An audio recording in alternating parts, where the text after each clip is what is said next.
The snowstorm that trapped only one house. The weather report said the storm would hit the whole town. So why was only our house buried under snow? It started on Thursday evening. My wife checked her phone and showed me the alert. Severe winter storm warning. Expect 8 to 12 inches across the county. We stocked up, charged our devices, and settled in.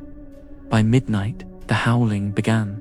Wind slammed against the windows like fists. Snow piled against the glass so thick we couldn't see out. It's really coming down, Sarah said, pulling the curtains closed. Morning came. The power was out, but that was expected. What wasn't expected was the silence. No snowplows, no distant sirens, nothing. I tried to open the front door. It wouldn't budge.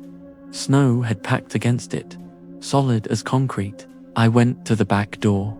Same thing.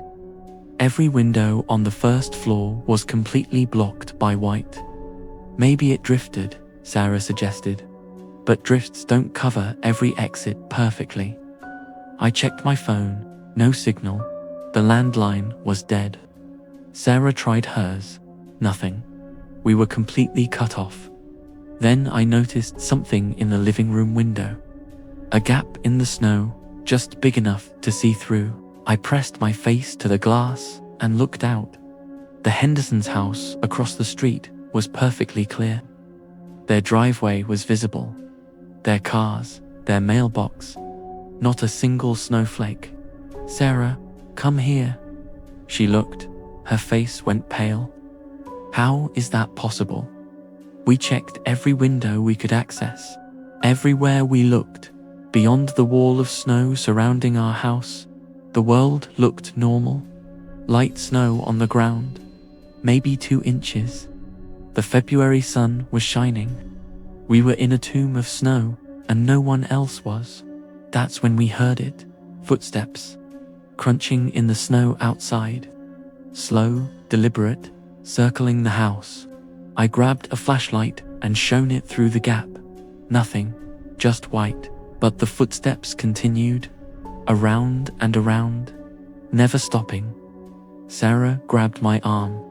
The basement window. We ran downstairs. The small window near the ceiling showed clear glass, and beyond it, snow. But in the snow, we could see them now. Footprints, fresh ones, appearing one at a time, as if something invisible was walking past. The footsteps stopped at the window. We held our breath, then a voice, muffled through the snow. You should have left when you had the chance. It was my voice, my exact voice. The footprints led away, disappearing into the white. But they didn't leave the yard. They stopped at the center, in a circle, as if whatever made them was standing there, waiting. Sarah checked her phone again. Still no signal, but there was a notification. A weather alert from 3 days ago. Evacuation recommended for 447 Maple Street due to structural instability. Our address. We never got that alert. We never left. The footsteps began again, closer now, right above us on the first floor. Inside the house. And the snow kept falling, but only on us.